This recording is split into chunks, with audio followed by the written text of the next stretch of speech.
when we're at war in Iraq. They tell us we're at war against terrorism.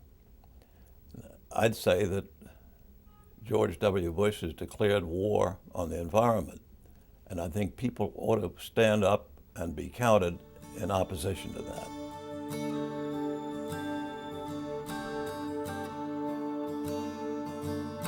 I'm Russell Train.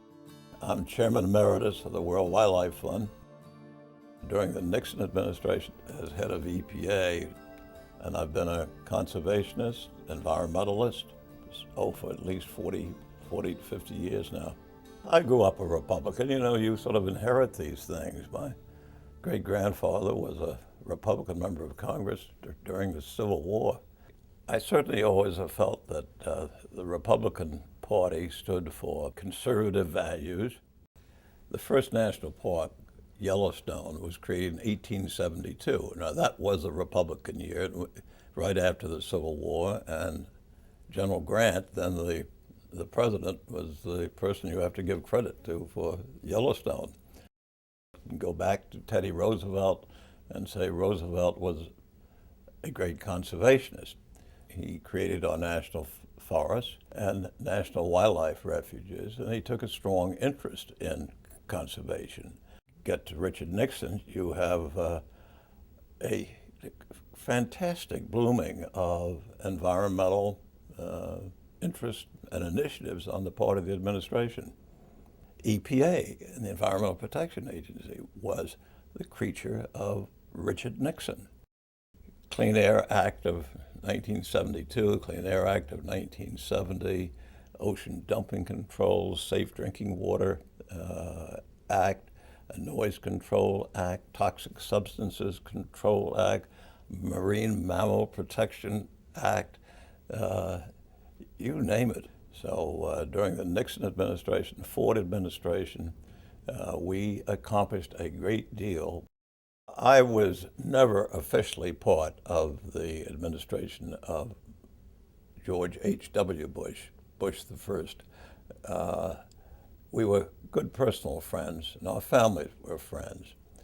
And he asked me for advice on the environment.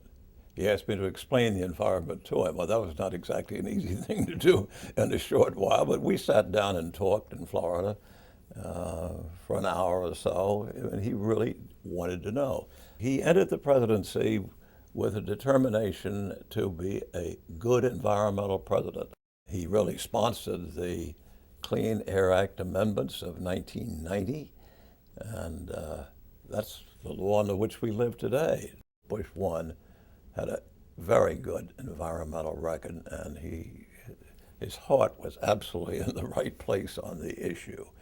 I feel that George W.'s heart is in the wrong place on this issue. Calling something Clear Air Act or Healthy Forest Act, and what you're really doing is opening up the forest to logging. It's almost an ideological antagonism. And there's no understanding, I feel, of the importance of this issue. It's addressed as it's addressed from the standpoint of what is such and such a regulation going to do to that particular industry that we're pretty good contributors to our campaign course. And I think that is what has motivated its approach to environmental matters entirely. No one in this campaign has a monopoly on so-called flip-flop. I mean, the president himself, in his debates before the last election, promised that his administration would proceed to reduce carbon dioxide emissions. About 3 or 4 months later, I think in March of 2001, he said, forget it, we're not going to do that. There has been a tendency on the part of this administration, this White House, to, some call it, distort science. And if they don't like the science, you take out that particular finding.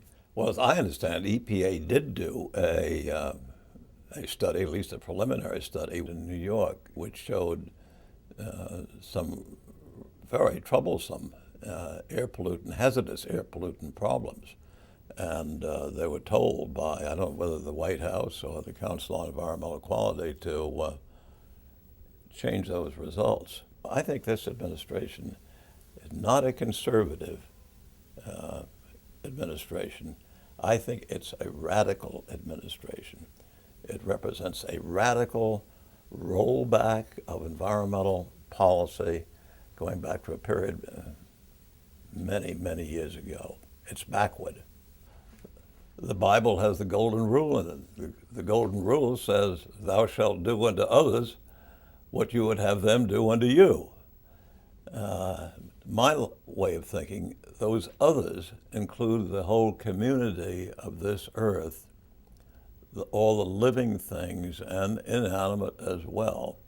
And we damage that extraordinary structure at our peril. And I think that's what we're doing.